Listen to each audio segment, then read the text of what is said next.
Salah satu cara yang harus diperhatikan kepada orang tua yang mengharapkan anak yang soleh dan solehah, itu harus sudah memperhatikan di saat fase kehamilan. Di masa kehamilan ada beberapa hal yang perlu diperhatikan. Di antaranya, jadi di saat seorang istri itu sudah mulai ada janinnya, sudah mulai dokter mengatakan bahwasanya ini positif hamil, maka ada 6 hal ini yang harus sangat diperhatikan. Yang pertama, niat ketika hamil. Jadi di saat seorang ibu ini, seorang istri, dia itu hamil, niat-niat baik apa yang dia lintaskan di dalam kehamilan tersebut. Saya niat untuk ini, saya niat untuk ini. Hadirkan niat-niat yang baik agar anak menjadi soleh dan soleha, agar anak menjadi gini, menjadi ini. Niat hadirkan, karena dikatakan innamal a'malu binniyat, segala sesuatu tergantung niatnya. Bahkan di dalam Al-Quran itu hanya satu perempuan yang namanya disebut oleh Allah Subhanahu wa Ta'ala dalam Al-Quran, yaitu Sayyidatuna Maryam. Tapi perempuan-perempuan yang lain, perempuan-perempuan soleh lain tidak disebutkan. Coba sampai ada namanya suratul Maryam.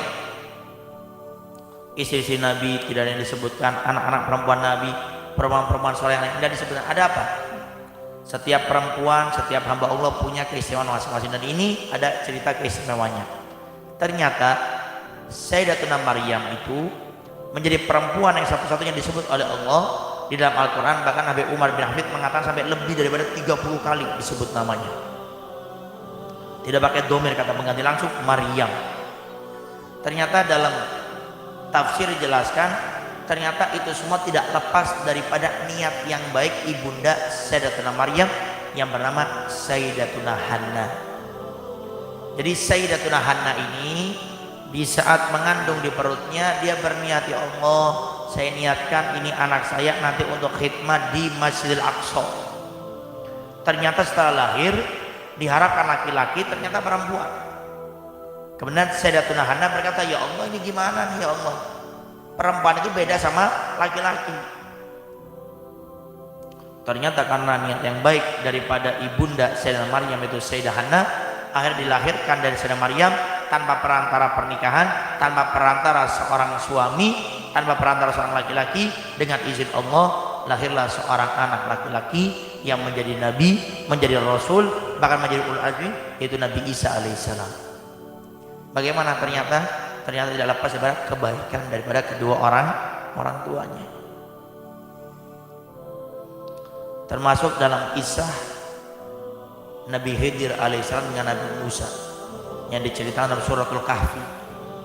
Bagaimana di saat Nabi Khidir dan Nabi Musa masuk ke satu desa tidak mendapatkan tanggapan yang baik, bahkan minta minum saja tidak dikasih di sana. Lalu ada bangunan yang mau roboh, ditahan sama Nabi Khidir, dibuat bagaimana tidak roboh. Nabi Musa komplain, wahai Nabi Khidir, kita minta minum saja nggak dikasih di sini, buat apa nolong bangunan ini, biarkan saja hancur, biar tahu rasa itu. Akhirnya Nabi Khidir menjelaskan, saya ini membantu rumah ini agar tidak roboh, saya dapat ilham dari Allah Subhanahu wa Ta'ala untuk bagaimana membantu agar rumah ini tidak roboh. Karena di dalam rumah ini itu ada hartanya seorang orang tua yang punya rumah ini, yang mana orang tua itu orang tua yang soleh dan hartanya untuk anak, sehingga aku diperintah oleh Allah untuk membantu rumah ini agar tidak roboh. Hartanya orang tua yang mana itu untuk anaknya dijaga oleh Allah Subhanahu wa Ta'ala. Bahkan dalam tafsir dijelaskan, itu harta itu letaknya bukan di rumah tapi di dasar rumah, jadi disimpan di bawah. Dan itu orang tuanya karena bukan orang tua yang kayak Al-Fakir, saya punya orang tua, bukan. Jadi datonya yang ketujuh diceritakan dalam tafsir itu dijaga oleh Allah Subhanahu wa Ta'ala. Kenapa? Karena orang tuanya itu yang memiliki niat-niat yang baik. Karena berkah kesolehan daripada orang tuanya, akhirnya kecipratan sampai ke anaknya, bahkan sampai keturunannya yang ketujuh dalam tafsir. Nah, maka seorang ibu di saat sudah hamil memiliki niat yang baik. Kedua, harapan untuk si bayi. Harapan ini bayi mau dijadikan apa nih ya Allah, kalau laki-laki Nanti di bayi saya niatkan untuk menjadi ulama, untuk menjadi khadimnya umat, untuk menjadi orang yang membantu umat. Harapan-harapan itu dihadirkan. Termasuk ini memberi nama sama harapannya hampir sama sebetulnya. Ada istilah namanya tafaulan, ya. Ada istilah namanya tafaulan. Tafaulan itu apa? Meniatkan mengikuti orang soleh, itu tafaulan. Meniatkan mengikuti orang soleh agar menjadi seperti orang soleh, itu tafaulan. Meniatkan agar menjadi orang soleh. Contoh, ada anak, siapa namanya? Ahmad Al-Badawi. Kenapa kok namanya Ahmad Al-Badawi? Saya punya niat agar anak saya ini seperti Imam Ahmad Al-Badawi, itu namanya tafaulan. Dan kita sebagai orang tua diniatkan seperti itu.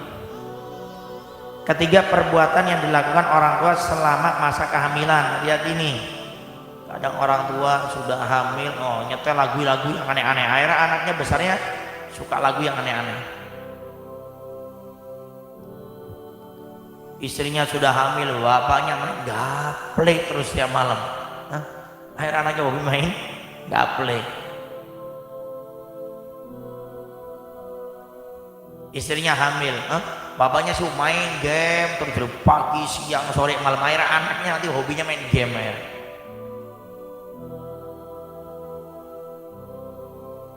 Ibunya sedang hamil tapi ibunya hobi untuk ngomongin orang, tapi nanti anaknya hobi ngomongin orang juga. Jadi perbuatan yang dilakukan orang tua itu selama masa kehamilan perhatikan. Keempat, percakapan orang tua yang didengar si bayi. Jadi perbuatannya dijaga, ucapannya dijaga. Karena dikatakan bayi itu merespon. Karena bayi itu pastinya di dalam rahimnya seorang ibu dan dia sangat merespon. Makanya banyak cerita kita dengar seorang anak kecil usia 6 tahun hafal Al-Quran 30 juz, 7 tahun, 8 tahun, 9 tahun.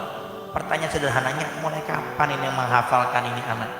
Kok usia sudah 6 tahun, 7 tahun sudah hafal Al-Quran? Jawabannya di saat si anak berada di rahim ibunya. Ibunya membaca Al-Quran atau memutarkan daripada Al-Quran. Sehingga akhirnya anaknya di saat lahir hobi dengan Al-Quran.